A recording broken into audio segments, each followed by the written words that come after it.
The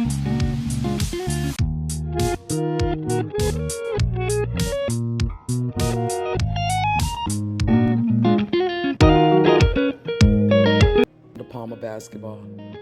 I had to palm the girl ball. And that felt small. These are somewhat natural locks, and I'd like to combine them. Chain and shit. So short like that. Damn, ain't I gotta wait for break? Yeah, that's one I.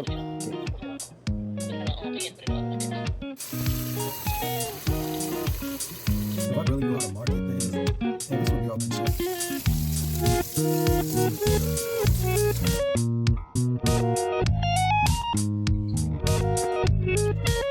So what I'm attempting to show you is how your locks look before, and this is how it looks.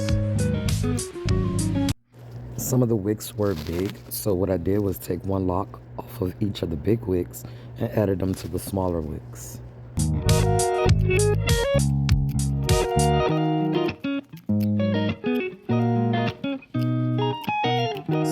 Ta-da!